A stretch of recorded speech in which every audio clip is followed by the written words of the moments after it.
I am Vishali. कैसे हो आप सब? आज इस वीडियो में डिटेल में डिस्कस करते हैं CSI नेट जून 2026 एग्जाम की। जो भी स्टूडेंट प्रैक्टिस कर रहे हैं तो top 10 topics linear algebra subject में से इस समय 2025 के 3 एग्जाम्स और 24 का एक एग्जाम देखने के बाद ये एनालिसिस में लेकर आई हूं कि 10 ऐसे कौन से टॉपिक्स हैं जो आपको इस समय तैयार करने हैं। अब इसके अलावा मैं इन टॉपिक्स के अंदर फर्दर सब टॉपिक्स लेकर आई हूं जिनको आपको थॉरोली इन 6-7 दिनों में लगातार तैयारी करनी है। इसके अलावा ये वीडियो शुरू करने से पहले मैं ये बताना चाहूंगी कि मैंने 45 डेज का क्रैश कोर्स भी स्टार्ट किया है, जो कि फ्री क्रैश कोर्स है जो रन हो रहा है मेरे YouTube चैनल पे।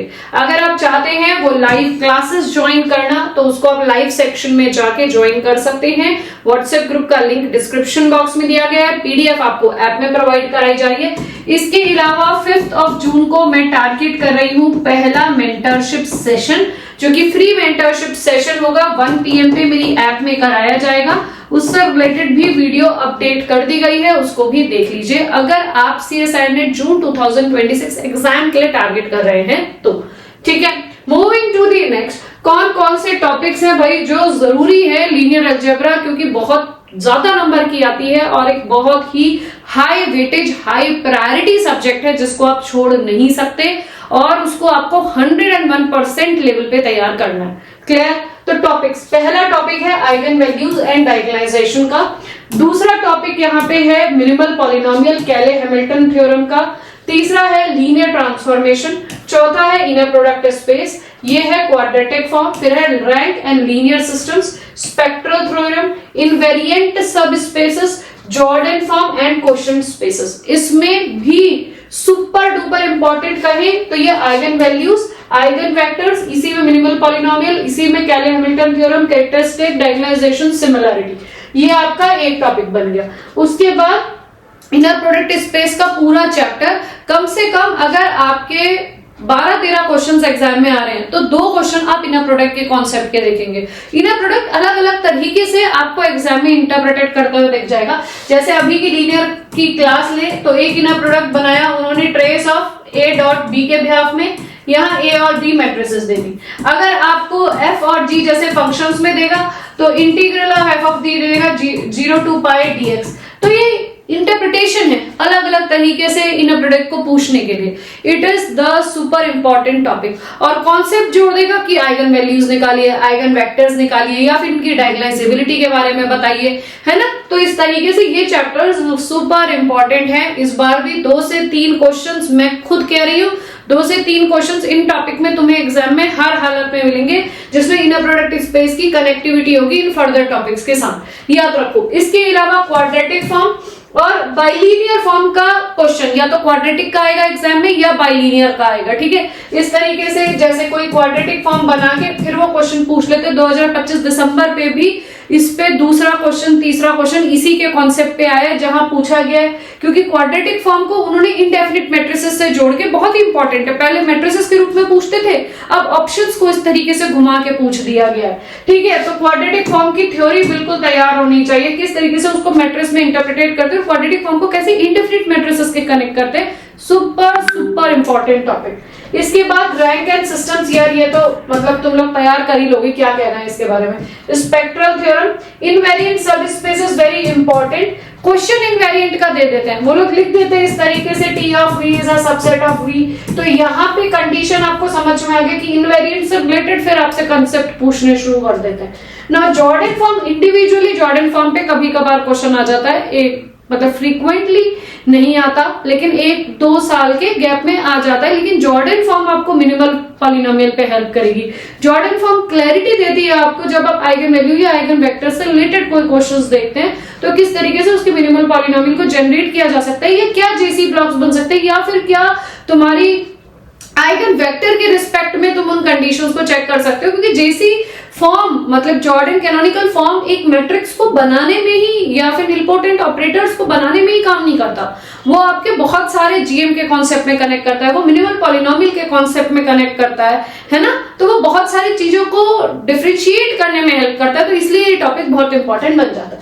नाउ क्वोशिएंट स्पेसेस भी बहुत इंपॉर्टेंट है, क्योंकि अभी हाल फिलहाल में ये कॉन्सेप्ट आया क्वोशिएंट स्पेसेस का, तो कॉन्सेप्ट क्वोशिएंट स्पेसेस से नहीं आया, लेकिन उसकी थोड़ी सी डेफिनेशन का कॉन्सेप्ट लिया गया, तो इस तरीके से। Now moving to the next, आगे बढ़ते हैं।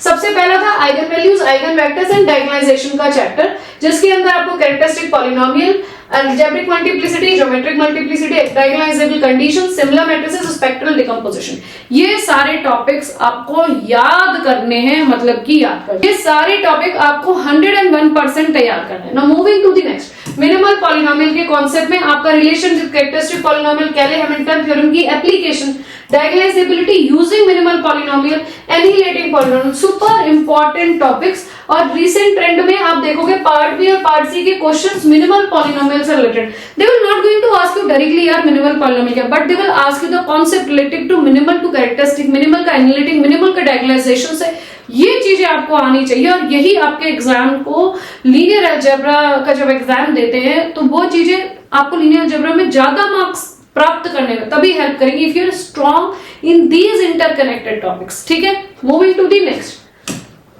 लीनियर ट्रांसफॉर्मेशन में बात करें तो कर्नल की क्या डेफिनेशन है, कर्नल में कैसे वेक्टर्स आते हैं, कर्नल का क्या रोल होता है, कर्नल किसका सबसेट है, डोमेन का या कोडोमेन का, कर्नल और इमेज जो है उसके बीच में क्या रिलेशन है, रैंक नलिटी थ्योरम कर्नल और इमेज पे कैसा कॉन्सेप्ट लाती है, इस पर रिलेटेड अभी रिसेंट 25 का क्वेश्चन आया हुआ है, देख लेना।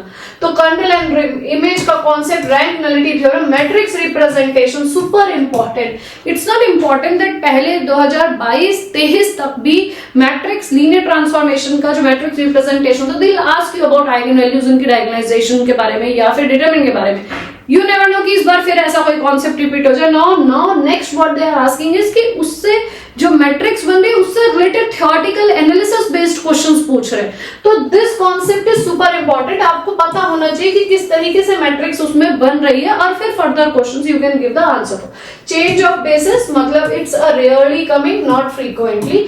Isomorphism is one of the rarely coming topics, लेकिन आप इनको तैयार करेंगे, छोड़ेंगे नहीं ना। फ्रीक्वेंटली आस्क आपके ऊपर के 3 टॉपिक है ना। इनर प्रोडक्ट स्पेस में ऑर्थोगोनैलिटी क्या मतलब है, क्या ऑर्थोगोनैलिटी की सब स्पेसेस होती है, ऑर्थोगोनल कॉम्प्लीमेंट सब स्पेसेस क्या होती है वो पता होना चाहिए। ऑर्थोगोनल कॉम्प्लीमेंट, ग्रेस्किन process, projection theorem, orthonormal basis, very important. और questions on this orthogonal sub spaces, projections, complementary, ये आपको रेगुलरली एग्जाम में देखने को मिले। क्वाड्रेटिक फॉर्म की बात करें तो मैट्रिक्स रिप्रेजेंटेशन बहुत इंपॉर्टेंट है। Positive, negative, definite matrices, indefinite matrices, Sylvester criterion, signature, rank, index. पिछले 2 बार से 2025 के दिसंबर और जुलाई वाला जो पेपर था उसमें सिग्नेचर या रैंक से रिलेटेड कोई कॉन्सेप्ट ऐसा फ्रीक्वेंटली नहीं आया, एक क्वेश्चन आया या 2 क्वेश्चन आए।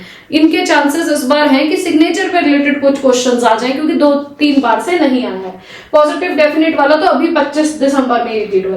रैंक एंड लीनियर सिस्टम्स के अंदर reduction, row reduction, rank of matrices, consistency of systems, invertibility, elementary matrices. This is basic, ये आपको याद होना चाहिए, इसको मैं इंक्लूड ही नहीं कर रही, बट इट्स इंपॉर्टेंट, आपको कॉन्सेप्ट के लिए आना चाहिए। Moving to the next, 7th पे इनवेरिएंट सबस्पेसेस इंपॉर्टेंट है। Cyclic subspaces, quotient subspaces, direct सब, इससे रिलेटेड क्वेश्चंस भी आ रहे हैं।